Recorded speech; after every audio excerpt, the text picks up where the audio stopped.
Me llamo Carlos Acevedo, voy a comenzar con la exposición de las 10 preguntas que nos mandaron.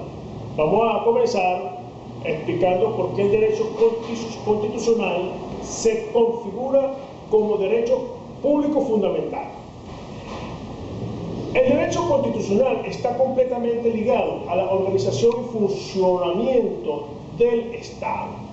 Sus normas constituyen un equilibrio entre todos los ciudadanos que conforman el Estado. Por esta causa, o sea, el equilibrio, el derecho constitucional se estructura como derecho público fundamental para establecer el orden entre los individuos del Estado. También regula la posición de los individuos, de la familia, de la propiedad, de todo, de la vida en general.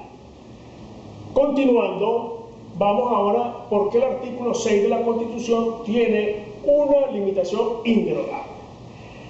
Dado bien, el artículo 6 textualmente dice: el gobierno de la República Bolivariana de Venezuela y de las entidades políticas que la componen es y será siempre democrático, participativo, electivo, descentralizado, alternativo, responsable, pluralista y de mandato revocable.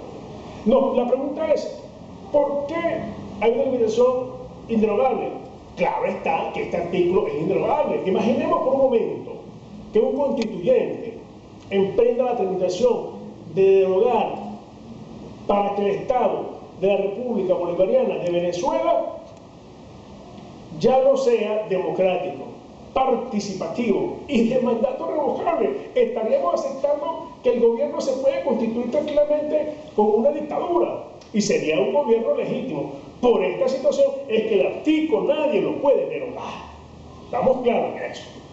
¿Dónde ubicar el régimen?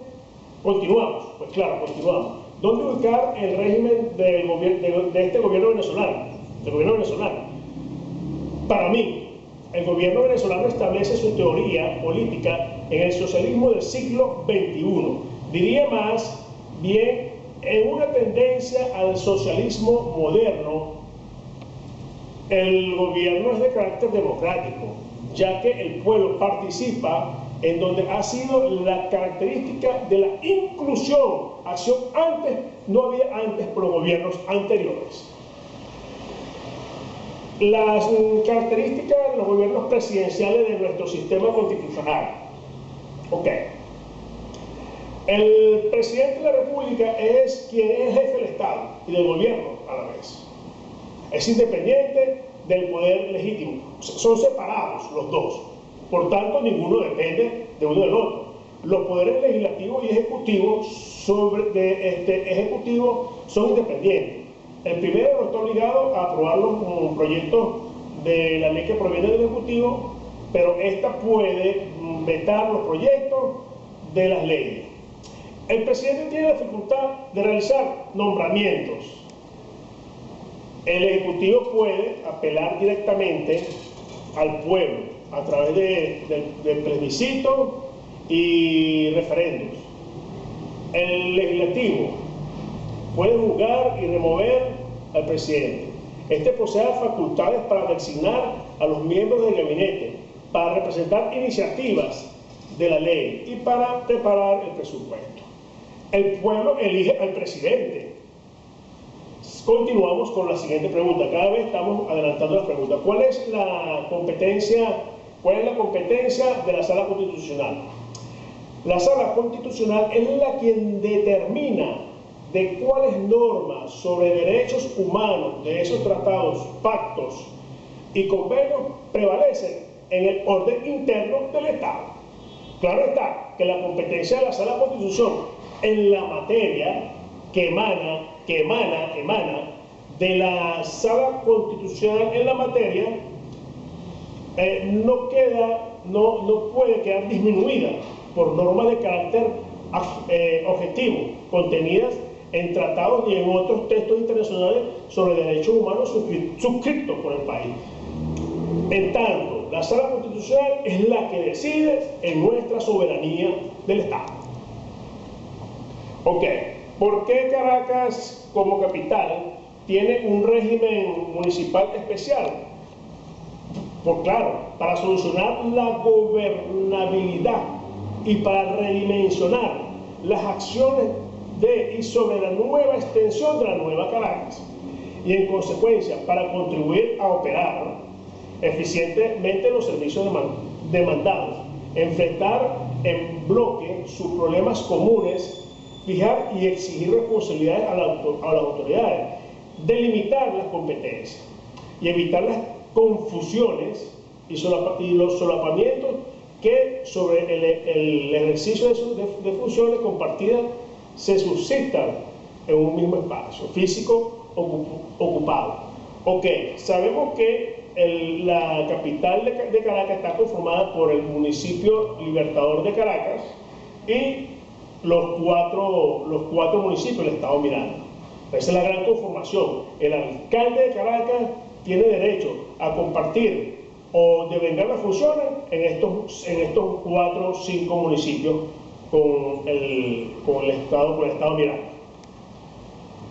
Ok, vamos ahora con por qué la falta absoluta del presidente, cómo es la falta absoluta del presidente de la República y cómo se resuelve cuando se produce después de la toma de posesión.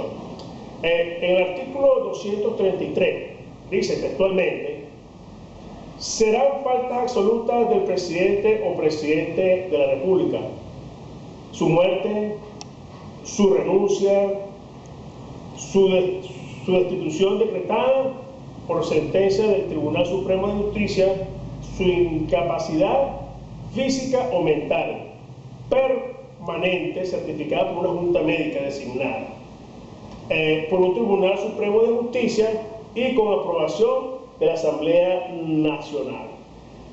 El abandono del cargo declarado como tal por la Asamblea por la Asamblea del mandato, así como la revocación popular de su mandato. Si la falta absoluta del presidente o la presidenta de la República se produce durante los primeros 4 años del periodo constitucional, se procederá a una nueva elección universal, directa y secreta. Dentro de los 30 días consecutivos siguientes, mientras se elige y toma posesión el nuevo presidente o la presidencia de la República. El presidente ejecutivo o vicepresidente ejecutivo, en los casos anteriores, el nuevo presidente o presidenta completará el periodo constitucional, el periodo constitucional correspondiente. Todo esto lo dice la Constitución del artículo 233. Continuamos. Las prohibiciones de los funcionarios públicos. Los funcionarios públicos, cuando ejercen su cargo, no deben solicitar directa o indirectamente agasajos, regalos, favores o cualquier otra clase de beneficio. No deben aceptar sin permiso de la autoridad correspondiente cargos, honores o recompensas provenientes de organismos internacionales o gobiernos extranjeros. A celebrar contacto con estos sin previa autorización del gobierno. Ocupar o tomar indebidamente oficinas del edificio público.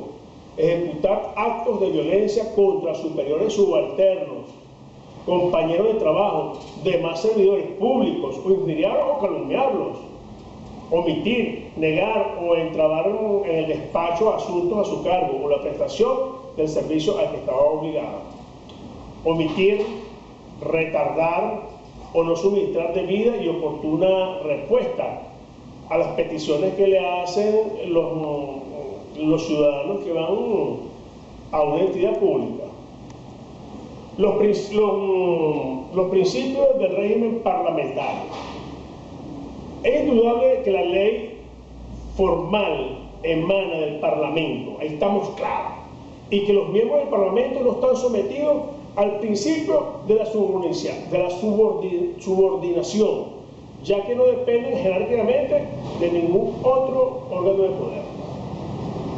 Los diputados o diputadas a la Asamblea Nacional están obligados u obligadas a cumplir sus labores de dedicación exclusiva en beneficio de los intereses del pueblo y a mantener una vinculación permanente con sus electores y electoras, atendiendo sus opiniones y sugerencias, manteniéndolos informados e informadas acerca de su gestión y la de su asamblea. La estructura del gobierno venezolano. La estructura del Estado o Poder Público Nacional está constituido por todas aquellas instituciones u órganos del gobierno señalada en nuestra Carta Fundamental, con competencia a nivel nacional. Así se detalla la existencia del Poder Legislativo, Asamblea Nacional, Ejecutivo, Presidente o Presidente, Vicepresidenta o Vicepresidente, Judicial, Tribunal Supremo de Justicia, tribunales y juzgados, ciudadano, Fiscal General de la República, Contraloría General de la República y Defensoría del Pueblo, y electoral, Consejo Nacional Electoral. Estos poderes son de gran importancia para el desarrollo del Estado, los cuales se encuentran conformados por los cargos y las leyes de la Constitución Nacional para los beneficios de la ciudadanía.